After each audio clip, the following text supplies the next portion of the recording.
প্রিয় বন্ধুরা, আসসালামু আলাইকুম। আমি পড়ছিলাম ওয়েস্টার্ন গল্প, নাম স্বর্ণ সন্ধানী, প্রথম খণ্ড। শুরু করছি পঞ্চম অংশ। বাজি ধরে বলতে পারি, আমি একটা গরুকে ফাঁস পরানোর আগেই তুমি বিষটাকে পরিয়ে ফেলবে। হ্যাসটি খনখনের হেসে উঠে খননের কাজে সাহায্য করতে গেল মুরকে।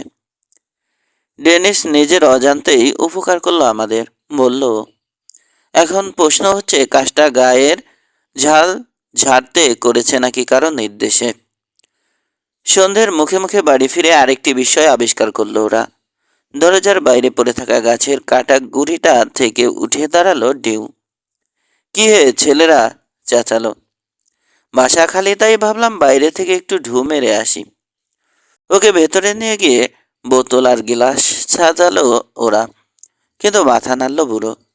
আপাতত ড্রিঙ্ক করছি না, অজুহাত দেখালো। তোমার সঙ্গে দেখা করতেই আসা ইন্স।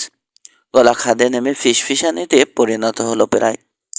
আমি খনিটা আবার খুঁজতে যাচ্ছি। ওটা বেশি দূরে না, একদিনের মামলা। অবশ্য যদি না ল্যান্ডমার্কগুলো ভুলে গিয়ে থাকি। বুনো অঞ্চল, বোঝই তো। জিম চায় সঙ্গে লোক নিয়ে যাই, পিস্তল বাস কাউকে। তাই আমার কাছে পাঠিয়েছে। ও তোমার নাম বলায় আমি লুফে নিয়েছি। আমি চাই তুমি যাবে, ইন্স। অনেক আগে থেকে কথাটা ভেবে রেখেছি আমি। সেজন্যই কাছে পিঠে থাকতে বলেছিলাম। তোমার অবশ্যই যাওয়া উচিত, তড়িৎ জুড়ে দিল। তা চলছে কেমন তোমাদের? আমাদের ক্লেম জাম করেছে সকালে, বলল হ্যাস্টি। তবে স্যাডেল বেচার কথা এখনো ভাবার সময় হয়নি। আর্থিক অবস্থা অতখানি খারাপ নয়। নিশ্চিত হয়ে ক্লেম জাম্পিং সম্পর্কে জানতে চাইল ডিউ। এটা পরিষ্কার বিষয়টির কিছুই জানে না ও। ছোট লোকই বুদ্ধি, মন্তব্য করল। অবশ্য চাইলে তোমরা গোয়ার্তমি করতে পারতে। থাকবে, আমি তোমাকে আরো বড় অফার দিচ্ছি, ভেবে দেখো। আমি আছি, মুহূর্তখানেক বিবেচনা করে বলে দিল পাঞ্চার। বুড়ো স্পষ্টতই খুশি হলো। সকালে দেখা করব। এখন সটকে পড়ি, নজর রাখা হচ্ছে আমার উপর। নিজের গুরুত্ব জাহির করতে চাইল যেন বুড়ো। কাউকে একটা কথাও বলো না কিন্তু, চলি। নপলারের সঙ্গে দেখা করে যাও, বলল হ্যাস্টি। তোমার সঙ্গে পরিচিত হতে ভালো লাগবে ওর। ও নিজেও একজন 49আর। ডিউয়ের চোখে আতঙ্ক ফুটে উঠল। এখন সময় নেই, অনেক কাজ বাকি, বলল বিড়বিড়িয়ে। তারপর নামকা ওয়াস্তে বিদায় নিয়ে হন্তদন্ত হয়ে চলে গেল। কি লোক রে বাবা, ভয় খেয়েছে মনে হলো, বলল মুর। হয়তো কোনোদিন যায়নি ক্যালিফোর্নিয়ায়। হয়তো গেছে, হ্যাস্টি মন্তব্য। আমার তোমার একা যাওয়াটা আমার পছন্দ হচ্ছে না, ইন্ট। তোমাদের দুজনকে সাবড়ে দেওয়া কঠিন হবে না? খনিটা কোথায় জিম? না জানা পর্যন্ত ডিউ নিরাপদ। হ্যাঁ, কিন্তু তোমাকে পাঠাচ্ছে কেন? সেটাই তো জানতে চাই আমি। ঝুঁকি নিয়ে ফেলছো কিন্তু, ইন্স। ঝুঁকি ছাড়া জীবনে মজা কোথায়? হালকা চালে বলল হ্যাস্টি। বার্নসকে বুঝিয়ে বলো। আর তুমি যা কাজ করছো তার বেশি না, মাত্র 3 গুণ করলেই আমার অভাবটা পুষিয়ে নিতে পারবে। 1.5 গুণই যথেষ্ট। পাল্টা আক্রমণ করলো মোর। বেশি করলে তোমাকে আর ওদের প্রয়োজন পড়বে না। ভেবো না দোস্ত, তোমাকে আমরা মিস করব না, শুধু খাওয়ার সময়টা ছাড়া। 11। পূব দিগন্তের ফিকে ঠান্ডা আলো আরেকটি দিনের আগমন ঘোষণা করলে যাত্রা হলো শুরু। ডিউ একটা বুড়ো পাথরে রঙের মাদি ঘোড়ার পিঠে ঝুঁকে বসা। কানকাটা ঘোড়াটার বেহাল দশা সত্ত্বেও একটা পাজি পাজি ভাব আছে। জানোয়ারটাকে বিরক্তির চোখে জরিপ করছে হ্যাস্টি। ঠিক একটা বেহায়া মেয়ে মানুষের মতন দেখাচ্ছে এটাকে। দাঁত বার করে হাসলো পাঞ্চার। যেও ওটার পিঠ থেকে নেমে গুণ বর্ণনা করতে লাগলো। এটার নাম আসলে এস্টেজি, বলল, কিন্তু আমি সহজ করে কিউটি বলে ডাকবো। মালিকের কাছে শুনলাম স্বভাব চরিত্র নাকি খুবই চমৎকার। কানটা কাটা পড়েছিল, শেষ করতে পারল না ও। বা পাটা সপাং করে ছোড়া হয়েছে ওর উদ্দেশ্যে। ডিউ বেচারা লম্বায় আর 1 ফুট বেশি হলে মাথাটা নির্ঘাত খসে পড়ত। এই একটু চঞ্চল ধরনের আর কি। নিরাপদ দূরত্বে আলগোছে সরে গিয়ে জুড়ে দিল। ঘোড়াটা নতুন করে ভাবনার খোরাক জোগাচ্ছে ওকে। হ্যাঁ, কিন্তু লাথিটা লাগলে এতক্ষণে ওয়েসাইডের কাছে চলে যেতে তুমি, শুকনো স্বরে বলল কাউবয়। কাছের ঝোপটা থেকে একটা শক্ত দেখে লাঠি কেটে নিল। এটা হচ্ছে জাদুদণ্ড। এরা সঙ্গে থাকলে ট্যাপ হো করার সাহস পাবে না তোমার কিউটি মনি। অক্ষরে অক্ষরে ফুলে গেল হ্যাসটির কথা। আর চোখে লাঠিটাকে একবার দেখে নিয়ে লক্ষ্মী মেয়েটি হয়ে গেল কিউটি। প্রসপেক্টর গিরিখাত লক্ষ্য করে পশ্চিমমুখ রওনা দিল। তার চেনা রাস্তায় দীপ্ত পায়ে এগিয়ে চলেছে ডিউ। মাঝে মধ্যে স্পারবিহীন গোড়ালি দাবাচ্ছে ঘোড়ার পাজরে। এ মুহূর্তে একটা সুড়ঙ্গ থেকে দিনের আলোয় বেরিয়ে এলো ওরা। একটা পাথুরে ঢাল বেয়ে উপরে ন্যাড়া পর্বতসারির উদ্দেশ্যে এগোচ্ছে। ডিউয়ের পাগলামে অনেকটা ছুটে গেছে মনে হচ্ছে। বোধশূন্য ফাঁকা দৃষ্টি মুছে গেছে মুখ থেকে। মধ্য দুপুরে সাঙ্গ হলো ওদের কষ্টকর চড়াই। নিজেদেরকে কালো রঙা দুরারোহ শৃঙ্গ আর প্রকাণ্ড প্রকাণ্ড চোখা ধরনের পাথরের মাঝে আবিষ্কার করলো ওরা। আশপাশে সবুজের কোনো বালাই নেই। গরম প্রচণ্ড। সরীসৃপরা বোল্ডারে শুয়ে রোদ পোহাচ্ছে।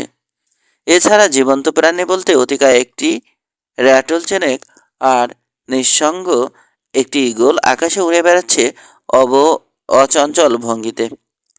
খাদের চূড়ো থেকে নেমে এলো ওরা কম সময়ে, তবে অপেক্ষাকৃত খারাপ হবে। কোনোভাবে হড়কে পড়ে গেলে বিপদের সীমা থাকতো না।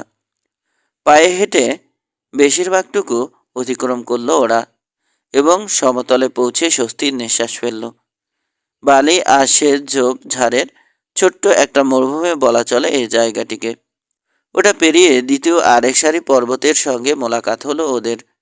প্রথমটির চাইতে দুর্গমতার দিক দিয়ে কয়েক কাঠি সরেস মনে হলো এটিকে। চোখে হতাশা নিয়ে পর্বত সারিটিকে জরিপ করলো হ্যাসটি। আগে যদি বলতে তবে ছাগলে চেপে আসতাম, বলল ও। এটাই ওঠার দরকার নেই, জবাব দিল ডিউ। একটা পাহাড়ের নিচ দিয়ে আস্তে আস্তে চলে যাব আমরা, এই কাছেই সেটা। ডিউ কণ্ঠস্বরে আত্মবিশ্বাস ফুটিয়ে তুললেও হ্যাসটি বুঝতে পারল তার গাইড অতটা নিশ্চিত নয়। দিনের মধ্যে বার কয়েক পিছিয়ে পড়েছিল বুড়ো। গোপনে ওকে এক টুকরো কাগজ পরীক্ষা করতে দেখেছে পাঞ্চার। যদ্দূর সম্ভব ল্যান্ডমার্ক তালাশ করছিল আতিপাতি করে। ডিউ যখন থামলো শ্বাস তখন সমাগত। খুব কাছে এসে গেছি বলল, কিন্তু আমার মনে হয় ক্যাম্প করে সকালের জন্য অপেক্ষা করা উচিত। এমন কোনো গুহা বাঁচতে হবে যাতে আগুন জ্বাললে দেখা না যায়। ঝোপঝাড়ের বুক চিরে এগোলো ডিউ। পাহাড়ের পাশ দিকে একটা অগভীর গহ্বর দেখে সঙ্গীর উদ্দেশ্যে হাসল। ওই যে, বিজয়েশ্বরে চেঁচিয়ে উঠল। ওখানে পোকামাকড়ও ঢুকতে পারবে না। ঘোড়া থেকে নেমে পড়ল হ্যাসটি। ছোটখাটো একটা আগুন জ্বাললো ওরা, কারণ পরে ঠান্ডা পড়বে। সঙ্গে আনা খাবারের খানিকটা চালান করলো পেটে। প্রসপেক্টর এবার একটা তোবড়ানো পাইপে তামাক পুড়ে আগুন ধরালো। পরিতৃপ্তির সঙ্গে টান দিয়ে পেছনে ঠেস দিয়ে বসলো। সঙ্গীকে সিগারেট রোল করতে দেখছে দক্ষ হাতে। তোমার সঙ্গে ঠিক আচরণ করছি না আমি, বলল পাঞ্চান। তোমাকে ল্যাড নামে ডাকা উচিত আমার, ভুলে যাও, জবাব এলো। ডিউ নামটায় এমনই অভ্যস্ত হয়ে গেছি যে নিজের নামও সহজে মনে পড়ে না। তো শেষ পর্যন্ত হকম্যানের সঙ্গে প্রতিযোগিতায় নেমে পড়লে, তাই তো মনে হয়। হ্যাঁ, তবে যা মনে হয় তা সবসময় বাস্তবের সঙ্গে মেলে না। এই যেমন তোমাকে বন্ধু ভাবছি, কিন্তু সেই তুমি যে আমার ক্ষতি করবে না, কে বলতে পারে? হেসে ফেলল হ্যাসটি। তুমি খানিকটা না দেখানো পর্যন্ত তুমি খনিটা না দেখানো পর্যন্ত নিজেকে নিরাপদ ভাবতে পারো। খনি দেখাবো? কে বলল? পার্টনার। আমাকে ফাঁকি দিতে পারবে না তুমি। ছায়ার মতো লেগে থাকবো তোমার সঙ্গে।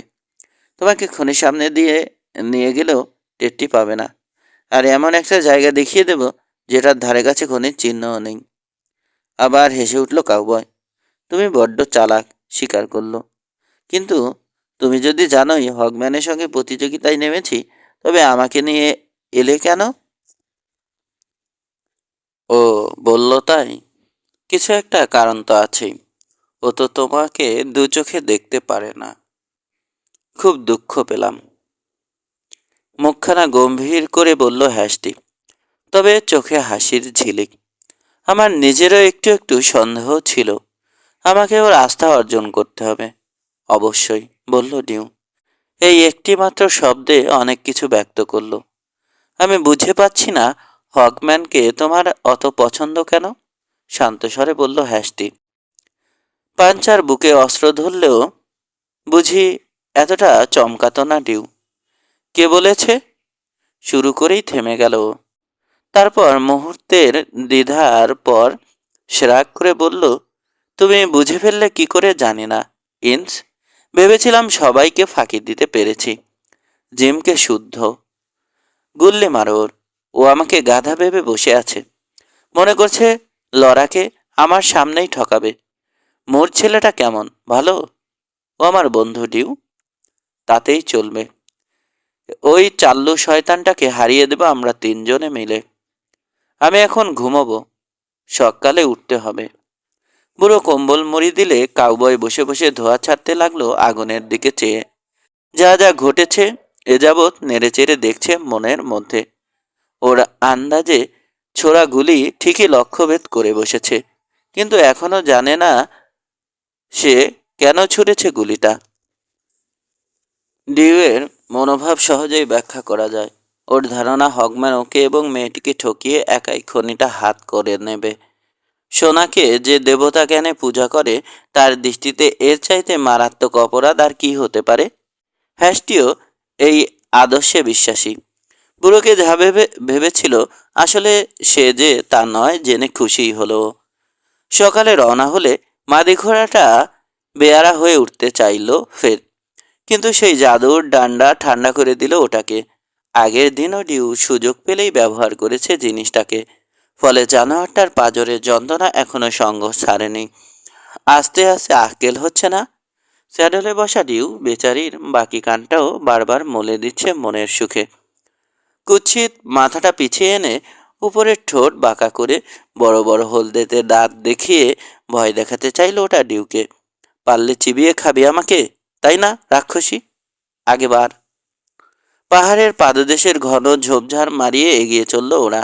গাছপালার পাথরখণ্ড এড়াতে এঁকে বেঁকে যাচ্ছে, উঁচুতে উঠছে ক্রমশ। এ মুহূর্তে একটি ন্যাড়া পাহাড়ের মুখোমুখি ওরা। পয়নরাজির মধ্য দিয়ে খাড়াভাবে উঠে গেছে ওটা, প্রকাণ্ড এক বাধা হয়ে। মাদি ঘোড়াটা থেমে পড়ে ঘাড় কাত করে বিদ্রুপের চোখে চাইছে মনিবের দিকে। ওটার নিশ্চিত বিশ্বাস বুড়ো পথ হারিয়েছে। পেছন দিকে এক থাবড়া মারল ডিউ। সামনে বার, শয়তানি। ওর কি ডানা গজাবে ভাবছ? এক গাল হাসল ডিউ। দেখতেই পাবে। ঘোড়াটাকে এগোতে তাগিদ দিল ডিউ। তারপর পাহাড়ের পাদদেশের একটি ঝোপের মধ্যে সোজা সে দিয়ে পড়ে উধাও হয়ে গেল। ওকে অনুসরণ করলো হ্যাসটি। মুহূর্তে ভেদ হয়ে গেল রহস্য। ঝোপের পেছনে একটা পাথুরে আলম্বের আংশিক আবরণ সরু একটা রাস্তাকে ঢেকে রেখেছে। রাস্তাটা যেখানে গিয়ে মিশেছে সেটাকে আর যাই হোক মনোরম জায়গা বলা চলে না। পাহাড়ের এক পাশ থেকে একটা গর্ত তৈরি হয়েছে। পাথুরে ন্যাড়া খাড়া দেয়ালে ঘেরা গিরিখাতগুলোতে কেবল শ্যাওলা ঘাস আর ক্যাকটাস জন্মেছে। প্রবেশপথের উল্টো দিকের শেষ প্রান্তে একটি খাড়া ঢাল গিয়ে মিশেছে গর্তের দেয়ালে আর ছোট একটি পাহাড়ের চ্যাপ্টা মতন চূড়োয়। সেখানে স্থির হয়ে বসে আছে প্রকাণ্ড একটি মোচাকৃতি পাথর। সামনে ঝুঁকে যেন ঢেকে দিয়েছে গহ্বরটিকে। সঙ্গীত দৃষ্টি অনুসরণ করল ডিউ। ওটা রকিং স্টোন, ওটার নাম থেকেই খনির নাম রেখেছি আমি, ব্যাখ্যা করল। প্রকৃতির এ এক অদ্ভুত রসিকতা। বড় ধরনের ঝড় এলে এটা বাঁকা হয়ে যায়, আবার নিজের থেকেই সিধে হয়। আমার ধারণা সমস্ত ওজন নিচের দিকে, আর সেভাবেই ব্যালেন্সটা করে। প্রথম প্রথম ভয় লাগলেও এখন ডাল ভাত হয়ে গেছে, কোনো বিপদের আশঙ্কা নেই। ওর চোখে আবার ফিরে এসেছে ধূর্ত দৃষ্টি। বিচ্ছিরি জায়গা, তাই না? আমি এর চেয়ে খারাপ জায়গাতেও গেছি। এর ভালো দিকটা তুমি এখনো খেয়াল করনি। ছোট্ট একটা জলপ্রপাত দেখালো। 20 ফুট উঁচু গিরিখাত থেকে নেমেছে। সূর্যাস্তটা পরে পরে মণিমুক্তোর মতন ঝিকমিক করছে জলকণা। পানির ধারাটা একটা অগভীর ডোবায় পড়ে সরু পাথরে একটা খাল দিয়ে হারিয়ে যাচ্ছে দেয়ালের নিচে। সোনা কোথায় তাই ভাবছো তো? শুধালো বুড়ো। তুমি ওটার উপরেই দাঁড়িয়ে আছো।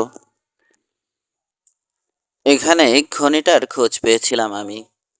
এই গর্তটা বহু আগে পানি ভর্তি ছিল, তারপর হয়তো পানির নিজেই একটা বড়সড় ফুটো করে খালি করে ফেলেছে ওটাকে। পুরোটা সময়ই গোল্ড ডাস্ট বয়ে এনেছে পানি, কিন্তু ভারী বলে পানি সরে যাওয়ার পরও থেকে গেছে গুঁড়ো। এই ক্ষয়াটে গ্রানাইটের নিচে বালি আর মাটির একটা স্তর আছে, ডোবার সেই প্রাচীন বেদ। এবং এটাই হচ্ছে আমার দেখা সেরা ভান্ডার। পাঞ্চার সামনে দাঁড়ানো আকাশ প্রমাণ পাহাড়টিকে মেপে নিল। সোনা ওখান থেকে আসে? জিজ্ঞেস করলো। হ্যাঁ, বলল ডিউ। তারপর অপরজনের ভাবনা পড়ে নিয়ে জুড়ল। প্রায় 100 গজ উঁচু পাথরের একটা ফাটল থেকে বেরিয়েছে নালাটা। ওটা শুরুটা কোথায় খোদা মালুম, তবে চলার পথে কোনো একটা সোনার মজুদ পড়ে। মাথা ঝাঁকালো ও। তোমাকে ওটা খুঁজে বার করতে হবে। আমি তোমাকে জায়গাটা দেখাতে চেয়েছিলাম, ইন্স। আমার কিছু একটা হয়ে গেলে লড়ার একজন বন্ধু দরকার পড়বে। ও দুজনের উপর নির্ভর করতে পারে, শান্ত স্বরে বলল পাঞ্চার। গুড, বলল ডিউ। আমার আমরা এখন ফিরব। ফেরার পথে তোমাকে অন্য খনিটাও দেখিয়ে দেব। বুড়ো উঠে গেছে হাঁসটির। তুমি কি ভেবেছিলে জিমকে এটার কথা বলে দেব আমি?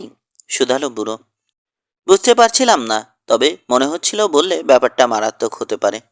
মারাত্মক? পাল্টা বলল ডিউ। আমি তোমাকে বিশ্বাস করছি, কিন্তু ওই নির্দয় পশুটা এটার কথা জানলে লড়া আর আমি 1 সপ্তাহ বাঁচতাম না। ওর কাছে দুনিয়ায় একজন মাত্র মানুষ মূল্যবান, সে হচ্ছে জিম হগম্যান নিজেই। অতিরঞ্জন বলে মনে হলো হ্যাস্টির ডিউয়ের কথাগুলো। এই খনির ব্যাপারে বুড়োর একটা সংস্কার হয়ে গেছে। সবাইকে সন্দেহ করছে খনিটা বুঝি কেড়ে নেবে ওর কাছ থেকে। তারপরও স্বল্প পরিচিত পাঞ্চারটিকে বিশ্বাস করছে ও। মনে মনে হাসলো হ্যাস্টি। ফিরতে পথে কথার ফুলঝুরি ছোটালো ডিউ। ওর গোমর নিরাপদ থাকবে বুঝতে পেরে ভারী একটা পাথর যেন নেমে গেছে বুক থেকে। প্রিয় বিষয় ক্যালিফোর্নিয়া নিয়ে বকবক করে চলল ও। হ্যাস্টি লক্ষ্য পথে করলো যে পথে এসেছিল সে পথে ফিরছে না ওরা। কথাটা পারতে মুচকে হাসলো ডিউ। এটা শর্টকাট, প্রায় অর্ধেক রাস্তা কম পড়বে, স্বীকার করলো।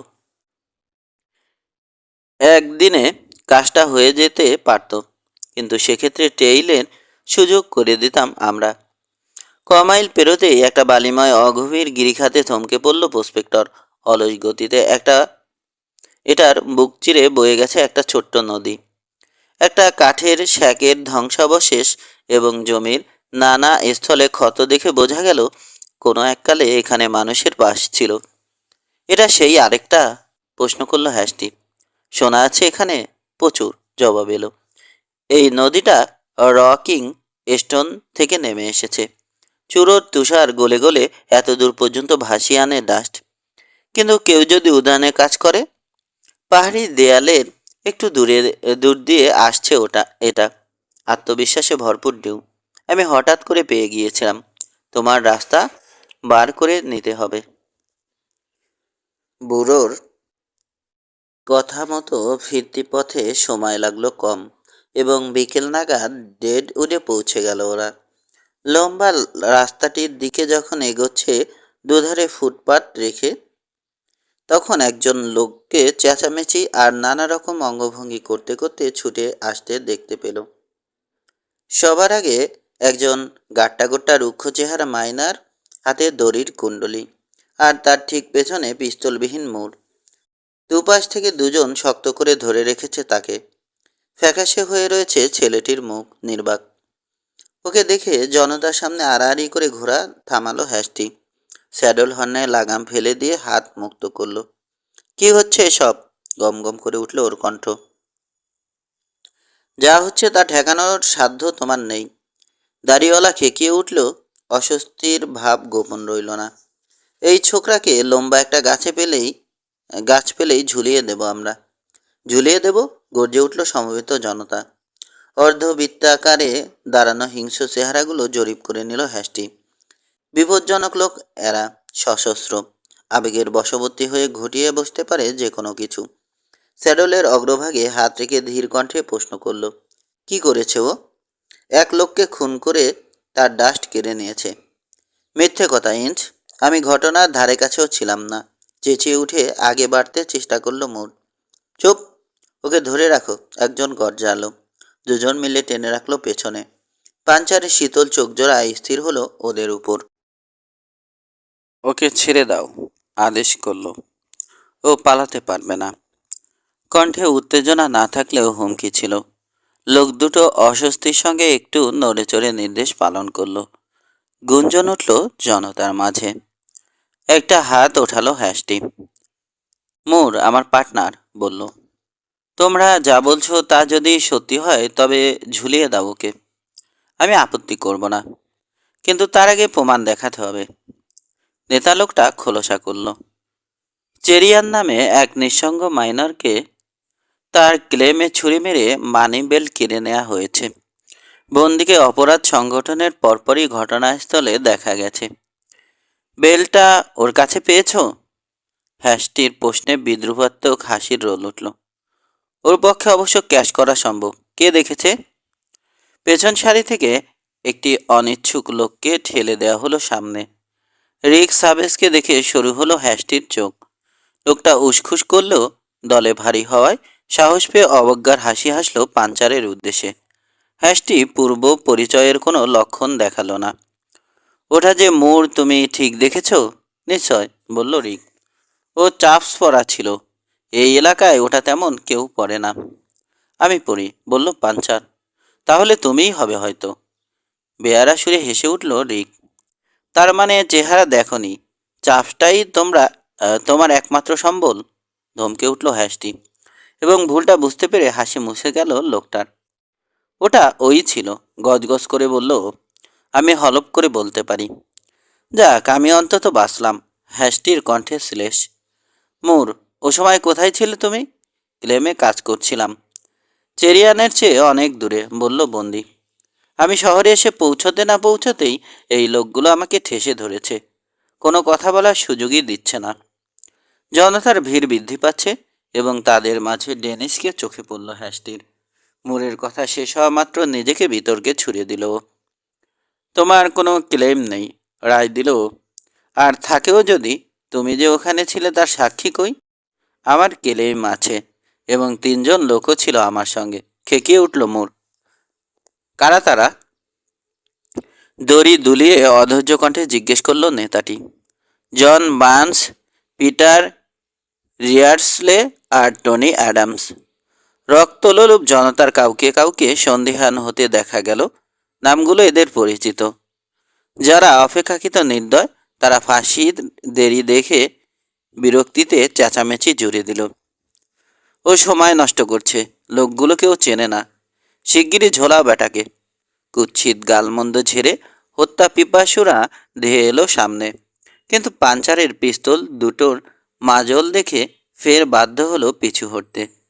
দীর্ঘ চোয়াল আর নিষ্কম্প চোখ দেখে বোঝা যাচ্ছে কালো ঘোড়ার আরোহী ভাওতা দিচ্ছে না। বাড়াবাড়ি করলে 12 জন আহত হবে আগে, সতর্ক করল ও। রিগম্যানের সঙ্গে যারা ওর মোকাবেলার সাক্ষী, তাদের মধ্যে বিন্দুমাত্র সন্দেহ জন্মালো না এ কথায়। 24 জন বলো ইন্স, একটি শান্ত কণ্ঠস্বর যোগ করল। উত্তেজিত জনতার উপর থেকে নজর না সরিয়েও বুঝতে পারল হ্যাশটি ঘোড়ার পাশে এসে দাঁড়িয়েছে ওয়াইল্ড বিল। টান টান কটি মুহূর্তের পরে গানম্যান বলল, ওই লোক তিনটের কথা শুনবো আমরা। ওই যে ওরা, ইহুদি বুড়ো ওদের নিয়ে আসছে, চেঁচিয়ে উঠল কেউ একজন। কথাটা সত্যি। মুহূর্ত পরে নফলার এবং যে লোকগুলোর খোঁজে সে গিয়েছিল তারা দ্রুত পায়ে এগিয়ে এলো। হ্যাশটি দড়ি ধারীকে বলল ওদের জেরা করতে। ওদের সাক্ষ্য লোকের সন্দেহ নাশের জন্যে যথেষ্ট। ওরা জানালো মুর সারাদিন ছিল ওদের সঙ্গে। খুনের ঘটনা আবিষ্কৃত হওয়ার আগে অন্য কোথাও যায়নি। জনতার একাংশ নারকীয় আনন্দ লাভে ব্যর্থ হয়ে চলে গেল গজগজ করতে করতে। অন্যরা রয়ে গেল যাকে ফাঁসি দিতে এসেছিল তাকে অভিনন্দন জানাতে। ভাগ্যিস তোমার দোস্ত এসে পড়েছিল, একজন হাসলো দাঁত বার করে। নইলে বাছা, ফাঁসির ফান্দা গলায় পড়তই। চামড়ার প্যান্ট ছাড়তে হবে তোমাকে, আরেকজন উপদেশ দিল। কোনো দিন না জানি ফেসে দাও এর জন্যে। বিল হিকক ভিন্ন দৃষ্টিভঙ্গিতে বিচার করলো ঘটনাটি। মানুষ প্রায়ই ক্ষেপে উঠছে ইদানিং, মানে কেউ একজন খেপিয়ে তুলছে মন্তব্য করলো। সেই লোকটাকে বার করা গেলে খুনেও ধরা পড়বে। রিক জুটেছে ডেনিসের সঙ্গে, বলল হ্যাশটি। ডেনিস তো হাতের পুতুল, ওকে যে নাচাচ্ছে তাকে ধরো, বলল হিকক। সাবধানে থেকো, আর মহিলাদের ব্যাপারে খুব হুঁশিয়ার। ও কি বলতে চাইল? গানম্যান চলে গেলে ভাবনায় পড়ে গেল হ্যাশটি। জিম হগম্যানের কথা বলেছে, আর ঘটে বুদ্ধি থাকলে তুমি কথাটা শুনবে, বলল মুর। শুনবো, সায় জানালো হ্যাশটি।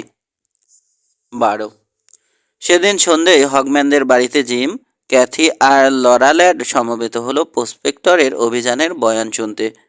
জায়গাটা খুঁজে পেয়েছো তার মানে, শুধালো হগম্যান। কোনো সন্দেহ নেই তো?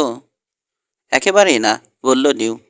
আমার পুরনো কুড়েটা এখনো আছে, আর বাজি ধরে বলতে পারি আমি চলে আসার পর ওখানে আর কারো পা পড়েনি। চমৎকার, সাড়া দিল জিম। শিগগিরই একটা দল নিয়ে বেরিয়ে পড়ব, কিন্তু তার আগে এখানকার ব্যাপারগুলো একটু পরখ করে নেওয়া দরকার। ইন্সের সঙ্গে কেমন জমালে? ভালোই তো, দায়সারা জবাব এলো। কাজের লোক, কিন্তু গোল্ড মাইনিং সম্বন্ধে কিছুই জানে না। বাহ, এই তো চাই। কিন্তু জায়গাটা চিনে ফেলেছো না? অবশ্যই এটা এড়ানোর কোনো উপায় ছিল না। যাকগে, এরও ব্যবস্থা আছে। ক্যাথির উদ্দেশ্যে মুচকে হাসল, কিন্তু এতে কোনো মজার কিছু খুঁজে পেল না মেয়েটি। ডিউয়ের মুখের চেহারা অভিব্যক্তিহীন, যদিও ব্যবস্থার প্রকৃতি সম্পর্কে সঠিক অনুমানই করেছে সে। ওর উপর ভরসা করা যায়? হ্যাঁ, কিন্তু ওর পার্টনারকেও সঙ্গে নিতে হবে। ও মোর, আজকে কি একটা গোলমালে জড়িয়ে পড়েছিল না ও? খলখলিয়ে হাসল ডিউ। গোলমাল মানে গোলমাল, আর একটু হলেই গলায় দড়ি পড়ত। ইনসার আমি সময় মতো হাজির না হলে আর রক্ষে ছিল না। পুঙ্খানুপুঙ্খ বর্ণনা দিল। তীক্ষ্ণ চোখে নজর করল, ধীরে ধীরে রং ফিরে আসছে লরার ফ্যাকাশে গালে। জিম অসহিষ্ণু একটা হাত দোলালো। খুব খারাপ কথা, বলল। এই লোকগুলো ডাস্টের জন্যে জানটা দিতে শুধু বাকি রাখে, তা সেটাও যদি অন্যরা কেড়ে নেয়, ওদের খ্যাপাটাই স্বাভাবিক। কিন্তু তাই বলে একজন নিরপরাধ লোককে ফাঁসি দেবে? শিউরে উঠল লরা। দেয় তো নেই, হাসল জিম। আমার স্কুল মাস্টার বিনা কারণে আমাকে পেটালে অজুহাত দেখাতো, পরে ধরা পড়বে এমন কোনো অপরাধের জন্য মেরেছে। মিস্টার মুর কখনো খুন করবে না, জোর দিয়ে বলল মেয়েটি। বাঁকা হাসল জিম। দুনিয়ার এই কোনা কাঞ্চিতে সোনাই একমাত্র টিকিয়ে রাখে মানুষকে, বলল। পুরুষ মানুষকে ওটা বাগাতেই হবে, নইলে জীবন অচল। তোমার ওই খনিতে পৌঁছতে কতক্ষণ লাগবে টমাস? যে পথে ফিরলাম তাতে একদিনেরও কম, বলল বুড়ো। আমাদের সঙ্গে মহিলাদের নেব, ওদের একটা চেঞ্জ হবে। কি বলো? খুব মারাত্মক এলাকা, লাল শয়তানদের ভয় আছে। সন্দেহের সুরে বলল ডিউ। ওদের কষ্ট হবে। আমরা দলে ভারী থাকবো। তর্ক জুড়ল জিম। তুমি আমাদের উপর ভরসা রাখতে পারো, বলল ক্যাথি। ধন্যবাদ জিম। ধন্যবাদ জিম।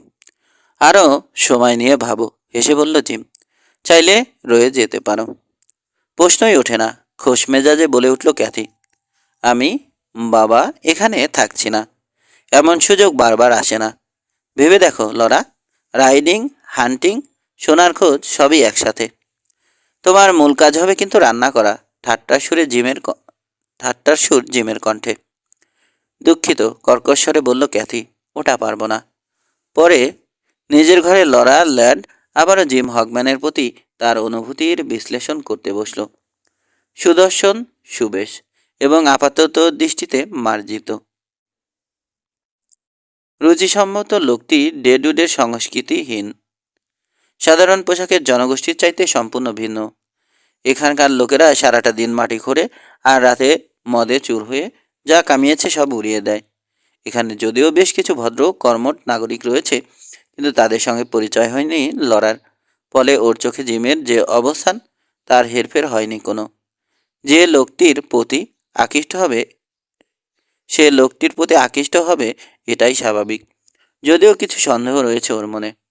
ডেড মুরের বিপদের কথা শুনে বুক ধরপড় করছিল বলে নিজেকে মনে মনে ধমক দিল। ওই বিচ্ছিরি জার্নিটায় ও ভালো ব্যবহার করেছিল আমার সঙ্গে। সেজন্যেই হয়তো বা মনকে প্রবোধ দিলেও পরিষ্কার উপলব্ধি করছে ব্যাখ্যাটা নিজেরই মনোপুত হচ্ছে না। স্বীকার করতে দোষ নেই, ক্যাথি মেয়েটি কঠিন ধাঁধায় ফেলে দিয়েছে ওকে, যার উত্তর জানা নেই ওর। মেয়েটি ওর সঙ্গে ভালো ব্যবহার করলেও একটা দূরত্ব সম্পর্কে পূর্ণ সচেতন। এই দুর্লঙ্ঘ দূরত্ব পেরিয়ে কিছুতেই কাছাকাছি হতে পারছে না দুজনে। চাচাকে অবশ্য খেয়ালিপনা সত্ত্বেও ভালো লাগে লড়ার। বেচারাকে কঠিন জীবনযাপন করতে হয়েছে, কিছুটা খামখেয়ালি তো হবেই। সারাদিনের ধকলের পর মোর সিদ্ধান্ত নিল বিকেলটা বাসায় বসেই কাটাবে। নফলার কথা দিয়েছে ওকে দাবা খেলা শেখাবে। ইন্স উদ্বোধনী খেলাটা মন দিয়ে দেখছিল। কয়েক দানের শেষে বুড়ো মাত বলে চেঁচিয়ে উঠলে চওড়া হাসি ফুটল ওর মুখে। আয়েশ করে হেলান দিয়ে বসে মুচকি মুচকি হাসতে লাগলো। নিখাত বিস্ময়ে বোর্ডটার জরিপ করছে মোর।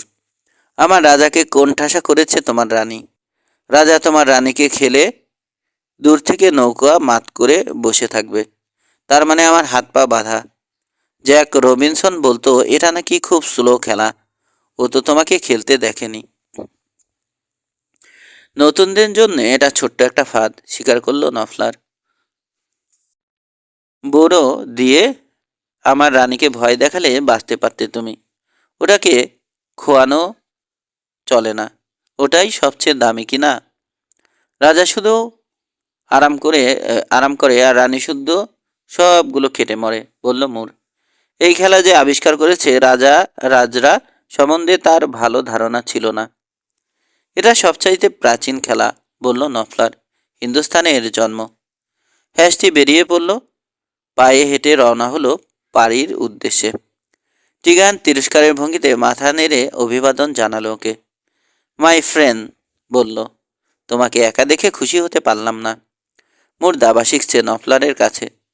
ভালো হয়েছে ওর জন্যে, বলল টিগানা। কিন্তু তোমার জন্যে? কেন, কি হলো আবার? মৃদু হেসে জানতে চাইল হ্যাসটি। হাসল না সেলুন কিপার। আমি কিছু জানি না, তবে অশান্তিতে আছি, বলল। বাড়ি ফিরে যাও বন্ধু, দাবা খেলোগে। রাগ করলো কাউবয়। এ মুহূর্তে তাই খেলছি আমি, ঠিকানা। পরের চালের জন্য অপেক্ষা করছি। ও যা ভেবেছিল তার চেয়ে আগেই এলো সেটা। পোকার পার্টিতে কিছুক্ষণ সময় কাটানোর পর সারাদিনের পরিশ্রমের অজুহাতে আগে ভাগে বেরিয়ে পড়ল ওর।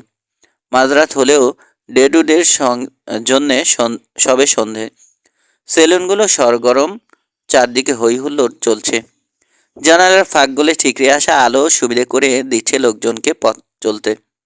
কিন্তু পাঞ্চার বাড়ির কাছাকাছি হতে বুঝলো রাত গভীর হয়েছে। দ্রুত পা চালাতে হবে। কেবিন থেকে শখানে গজ দূরে ও এমনই সময় একটা পাতা ঘন গাছ থেকে ভারী কিছু পড়ল ওর কাঁধে। আকস্মিক আক্রমণে হাঁটু ভেঙে হুড়মুড়িয়ে পড়ে গেল হ্যাসটি। মুহূর্তের জন্য ভ্রম হলো ভালুক বুঝি বা, কিন্তু একজোড়া সাঁড়াশি হাত গলা খুঁজছে অনুভব করে ভুলটা ভাঙল। অতিমানবিক চেষ্টায় টলমল পায়ে উঠে দাঁড়িয়ে কোনো ক্রমে বোঝা ঝেড়ে ফেলতে পারল, কিন্তু পিস্তল বের করার আগেই আধার ফুরে আরও শত্রু উদয় হলে মুঠো ব্যবহার করতে হলো ওকে। ডানে বায়ে পিস্টনের মতো শর্ট আর্ম জ্যাব চালাচ্ছ, হাতের মাংসপেশির পূর্ণ সদ্ব্যবহার করছে। প্রতিপক্ষের হাড় মাংসে ওর আঙুলের গাঁটের সংস্পর্শে 3 গুণ উৎসাহ এনে দিচ্ছে মনে। নিকোষ অন্ধকারে কিছু ঠাওর না হলেও অন্তত জনা ছয়েক লোক পিছু লেগেছে বুঝতে পারছে, এবং ওদের উদ্দেশ্য তীব্র আক্রোশে দমাদম ঘুষে চালিয়ে যাচ্ছে সে। আলগা ধুলোয় পা পিছলে যাচ্ছে, জড়াজড়ি করে থাকা লোকগুলোর দুলছে এদিক ওদিক, হাঁপাচ্ছে, গালি ঝাড়ছে আর ঘুষি জায়গা মতন পড়লে জনক জননীর স্মরণ নিচ্ছে। আচমকা কেউ গোড়ালি আঁকড়ে ধরেছে বুঝে ডান পায়ে কষে এক লাথি ঝাড়ল কাউবয়।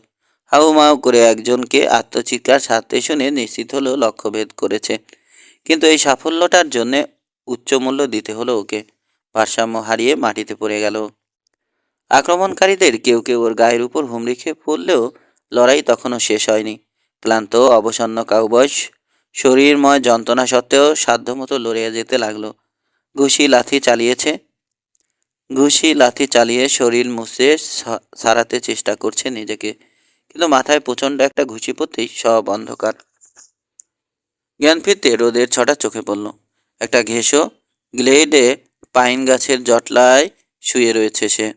মুহূর্তের জন্যে কিছুই মনে করতে পারল না। এবার উপলব্ধি করলো হাত পা বাঁধা, চাপোশ, স্টেশন আর পিস্তল দুটো হাওয়া পাকড়ে ফেলেছে আমাকে, বলল বিড়বিড় করে। উঠে বসার চেষ্টা করতে শরীরের প্রতিটি হাড় গোড় তীব্র প্রতিবাদ জানালো। শীঘ্রই হাজির হয়ে গেল এক লোক। মুখ ঢেকে রাখা ব্যান্ডানার ফাঁক দিয়ে কৌতুকের চোখে মাপছে ওকে। পরনে মাইনারের পোশাক। বেঁচে আছো তাহলে, বলল। যাক, খুশি হলাম। আমিও অখুশি না, স্বীকার করলো হ্যাসটি। অতি কষ্টে কালশিটে পড়া ঠোঁটে হাসি ফুটিয়ে তুলল। হাসপাতালে আমি একা নই নিশ্চয়, অন্যরা কই? কঠোর হলো লোকটির চোখ। আছে, বলল কঠিন স্বরে। আমাদের বেশিরভাগকেই জখম করেছ তুমি। আর কিংয়ের তো, থেমে গেল, মস্ত ভুল করেছে বুঝে। যাকে লাথি মেরেছিলে সে বেচারার গাল চিরে গেছে, আর একটু হলেই একটা চোখ হারাতো। স্পার দিয়ে লাথি মারা কোনো নিয়মের মধ্যে পড়ে না। 6-7 জন লোক অন্ধকারে একজনের উপর হামলা করলে সবই সই। ভোতাস্বরে বলল বন্দি। ভালোই হলো, ওকে আবার দেখলে চিনতে সুবিধা হবে। দেখা হলে একমাত্র নরকেই হতে পারে, আর তোমাকে সেজন্য অপেক্ষা করতে হবে। ওর বয়স কম, ক্ষুব্ধ জবাব এলো। আমি বয়স নিয়ে মাথা ঘামাই না, আর সাদা চুলের লোককে কখনো পরোয়াও করি না। ওর চুল সাদা না, শুরু করেও থেমে গেল লোকটি। হেসে উঠল হ্যাসটি। কিং কম বয়সী, কালো মতন, গালে কাটা দাগ, পরিষ্কার ছবি। ওর সম্বন্ধে তোমার আর কিছু বলার দরকার পড়বে না। লোকটা নাক দিয়ে ঘোষ জাতীয় একটা শব্দ করে চলে গেল, এবং একটু পরেই খাবার নিয়ে হাজির হলো আরেকজন। বন্দির কবজির বাঁধন খুলে দিয়ে খেতে দেখছে গভীর মনোযোগে। এ লোকটিও মুখোশধারী। তুমি চামড়ার ব্যাপারে খুব সচেতন না? মুখোশ দেখে আমোদে কণ্ঠে বলল পাঞ্চার। জবাব পেল না। আবার হাত বাঁধার আগে কটা সিগারেট পাকালে ক্ষতি আছে? নেই জেনে মাল মশলা দিয়ে সিগারেট বানাতে লাগলো। তারপর ঠোঁটে একটা গুজে গাছে ঠেস দিয়ে বসলো। এবার ওর হাত বেঁধে দিয়ে চলে গেল লোকটি। এখন অপেক্ষাকৃত সহজ লাগলেও দেহে প্রচণ্ড যন্ত্রণা। ফাঁকা জায়গাটির ওপাশে আদিম কায়দায় বেশ কিছু খুঁটি খাড়া করে একটা আশ্রয় মতন তৈরি করা হয়েছে, আর ওটার সামনে আগুন জ্বেলে শুয়ে রয়েছে 4 জন লোক, গাছের জড়াজড়ি এখানটায়। মাথার উপর আকাশ ছাড়া আর কিছু দেখার নেই। হ্যাসটি বুঝতে পারছে না কোথায় ও, এবং এখানে কেনই বা ধরে আনা হয়েছে ওকে।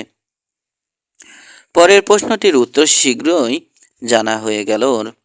প্রথম যে লোকটির সঙ্গে কথা বলেছিল এ মুহূর্তে সে ওর সামনে এসে কগজ দূরে পা আড়াআড়ি করে দাঁড়ালো।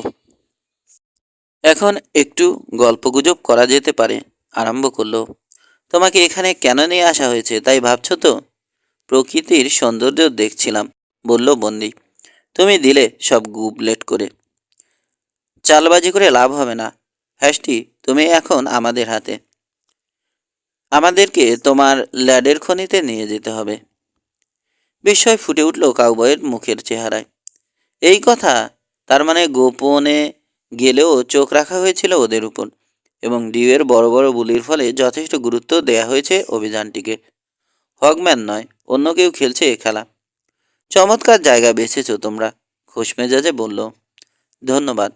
আমাদের প্রস্তাবে রাজি না হলে চিরদিন থাকতে পারবে এখানে, কর্কশ্বরে বলল অপরজন। ওয়েস্ট বেল থেকে রিভলভার টেনে বার করলো। তোমাকে 10 সেকেন্ড সময় দিচ্ছি। তাক করা ব্যারেলের দিকে নিখুঁত একটা ধোয়ার কুণ্ডলি ছাড়ল হ্যাস্টি। দেরি কিসের, চালাও গুলি, বলল। মুহূর্তের জন্য মনে হলো লোকটা কথা শুনেই বসলো বুঝি। বাটে ওর মুঠো শক্ত হতে দেখে শরীর আড়ষ্ট হয়ে গেল হ্যাস্টির, কিন্তু এলো না গুলিটা। তোমার নার্ভ খুব শক্ত হ্যাস্টি, বলল লোকটি। রিভলভার হোলস্টারে রেখে উঠে দাঁড়ালো। তোমাকে অন্যভাবে রাজি করাতে হবে মনে হচ্ছে। ও ধীর পায়ে চলে গেলে গাছে হেলান দিল বন্দি, ঘুমোতে চেষ্টা করছে। ঘন্টা বাদে ক্যাম্পে মৃদু নড়াচড়ার শব্দে ঘুম ছুটে গেল ওর। কালো ঘোড়ায় চেপে এইমাত্র পৌঁছেছে এক লোক। মহিলা আরোহী বসা আরেকটি ঘোড়াকে টেনে আনছে। মহিলার দুহাত বাঁধা চোখো। স্যাডেল থেকে ওকে সানন্দে নামিয়ে এনে রুমাল দিয়ে সরিয়ে দিল দলের একজন, ক্যাথি হগম্যান। বেশিক্ষণ জল্পনা কল্পনার সময় পেল না হ্যাস্টি। রিভলভার দিয়ে ভয় দেখানো লোকটি মেয়েটিকে নিয়ে এলো ওর সামনে। অন্যভাবে রাজি করাবো বলেছিলাম, ঠাট্টা সুরে বলল। তোমার এই বান্ধবীর জন্য হয়তো মত পাল্টাবে তুমি। তোমাকে ভেবে দেখার সময় দিচ্ছি। ধপ করে বসে পড়ল ক্যাথি, নিদারুণ পরিচান্ত, আত্মবিশ্বাসী, উন্নাসিক, নিজের আকর্ষণীয় ক্ষমতা সম্পর্কে পূর্ণ সজাগ মেয়েটি এখন পরিণত হয়েছে একটি ভীত সন্তুষ্ট মানুষে। তোমাকে দেখে জানে পানি পেলাম, বলল। এখানে এলে কিভাবে? তোমার সঙ্গে দেখা করতে জিম আমাকে পাঠিয়েছিল, ব্যাখ্যা করলো। তোমার ক্লেমের দিকে যাচ্ছে এ সময় পাহাড়ের উপর থেকে একটা গুলির শব্দ পেলাম, আর প্রায় সঙ্গে সঙ্গে ঝোপের ভেতর থেকে বেরিয়ে এলো একজন রাইডার। আমি টু শব্দটা করারও সুযোগ পাইনি, গলা টিপে ধরে অজ্ঞান করে ফেলেছে। এখানে আসার পথে জ্ঞান ফিরেছে, দেখি ঘোড়ার পিঠে চাপিয়ে বেঁধে এনেছে আমাকে। গল্পটা অবিশ্বাস্য হলেও উড়িয়ে দিতে পারল না হ্যাস্টি। ফর্সা মসৃণ কাঁধে নিষ্ঠুর কালশিটেগুলোয় কোনো ফাঁকি নেই। কিন্তু তুমি এখানে কেন? মেয়েটি প্রশ্ন করল, এবং ওর চেহারায় দুরবস্থা লক্ষ্য করে বলল, ওরা তোমার একই হাল করেছে। আমার এখানে আসা না আসা নিয়ে ছোট্ট একটা তর্কাতর্কি হয়েছিল, বলল পাঞ্চার, মুখে এক পেশে হাসি। কিন্তু ওরা দলে ভারী ছিল বলে তর্কে জুত করে উঠতে পারিনি। সংক্ষেপে ঘটনাটা জানালো এবং সে সঙ্গে মেয়েটির প্রশ্নের উত্তরও দিল। ফলাফলটা হলো হতাশা ব্যঞ্জক। অকৃত্রিম প্রশংসা ফুটে উঠবে ক্যাথির মুখের চেহারায়, এটা চাইনিও। তুমি রাজি হলে না কেন? প্রশ্ন করলো ক্যাথি। খনিটা তো তোমার নয়। ডিউ বিশ্বাস করেছে আমাকে। ওদেরকে তুমি ভুল জায়গায় নিয়ে যেতে পারতে। সপ্রশ্ন দৃষ্টিতে চাইল ওর দিকে হ্যাস্টিক। হ্যাঁ, কবর এক জায়গায় হলেই হলো। নিশ্চুপ হয়ে গেল ক্যাথি ক্ষণিকের জন্যে। আত্মনিয়ন্ত্রণ ফিরে পেতে তাকে কসরত করতে হচ্ছে রীতিমতো। শেষ অবধি সফল হলো। দলনেতা এলে ও দীর্ঘভাবে তার মুখোমুখি হলো। আমাকে চেনো নিশ্চয়, শুধালো, এবং লোকটা সায় জানালে। আমার ভাই আমাকে খুঁজতে 100 লোক পাঠাবে। তখন ধরা পড়লে তোমাদের প্রত্যেককে ফাঁসিতে ঝুলতে হবে। তোমাকে শ্যাকে থাকতে দেয়া হচ্ছে, গম্ভীর গলায় বলল লোকটা। যাও, ওখানে গিয়ে শুয়ে থাকো গে। সকালে তোমার সঙ্গে কথা বলবো। আমি এখানেই থাকবো। জোর করে তুলে নিয়ে যেতে হবে। 80 ইঞ্চ, বলল ক্যাথি। 13। হ্যাস্টির অন্তর্ধানে আটকে উঠল মুর আর নফলার। সকালে মুর সোজা গিয়ে হাজির হলো ঠিকানার কাছে। সেলুন কিপার কেবল জানাতে পারল হ্যাস্টি আগের রাতে তাড়াহুড়ো করে চলে গেছে একা এবং স্বাভাবিক অবস্থায়। আমি ওকে সাবধান থাকতে বলেছি, বলল। ওর অনেক শত্রু জানোই তো। একজন লোক রাস্তায় ওর দেখা পেয়েছিল, মনে করতে পারলো বাড়ির দিকে যাচ্ছিল। ব্যাস, এর বেশি আর কিছু জানা হলো না মোরের। তদন্তে শেষে ব্যর্থ মনোরথে ফেরার পথে ওর তীক্ষ্ণ চোখে ধরা পড়ল ঝোপের কাছে ধস্তাধস্তির চিহ্ন। মাটি উপড়ে এসেছে, নড়ে গেছে নুড়ি পাথর, এবং এক জায়গায় খানিকটা রক্ত। পেছনের মাটিতে যেন দুর্মুষ পেটানো হয়েছে। ছড়িয়ে পড়ে রয়েছে সিগারেটের টুকরো। খানিকটা তফাতে ঘোড়া দাঁড় করানো ছিল। কিস্তি করল মূল। শালারা ওর জন্য বসেছিল। বলল মনে মনে, চোয়াল দীর্ঘ, ওকে একা ছাড়া ঠিক হয়নি আমার। খুনের ছাপ অনুসরণের খুরের ছাপ অনুসরণের চেষ্টা করে একটু পরেই হাল ছেড়ে দিল। নফলারের কাছে ফিরে এসে আশঙ্কার কথা জানালো।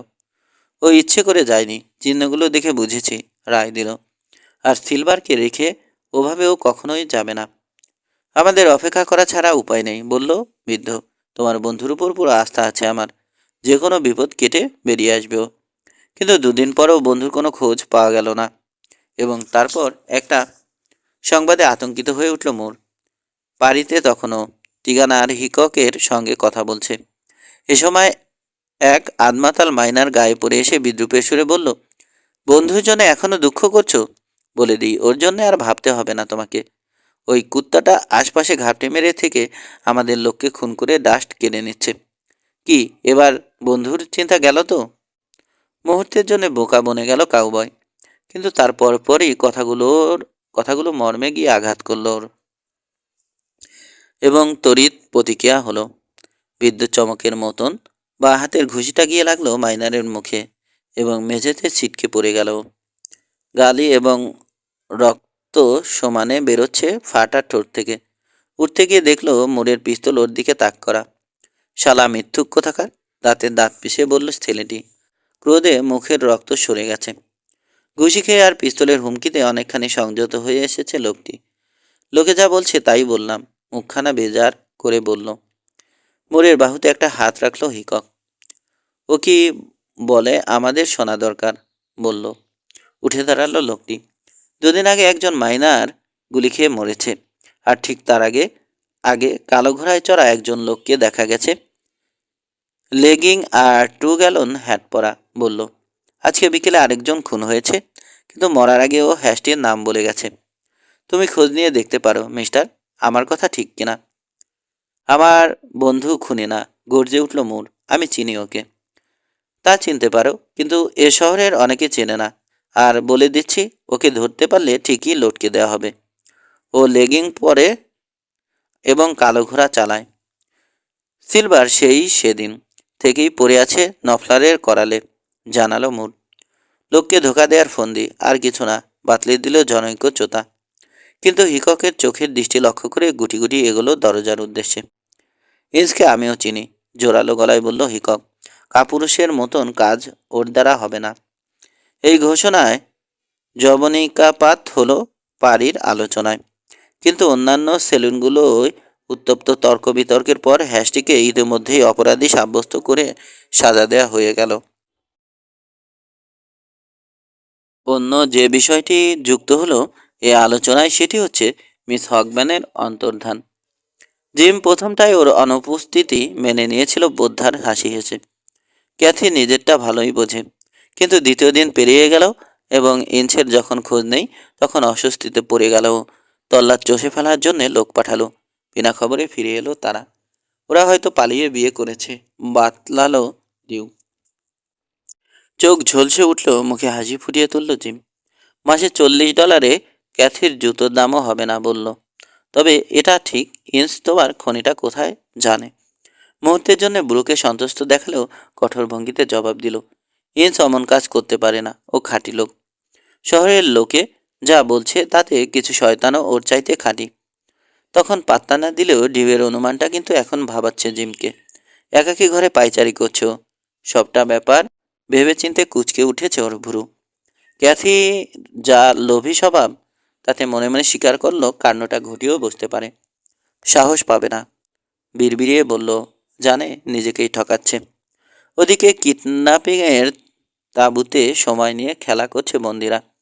সকালে দলনেতা আবার দেখা করলো হ্যাস্টির সঙ্গে, ক্যাথিকে নিয়ে।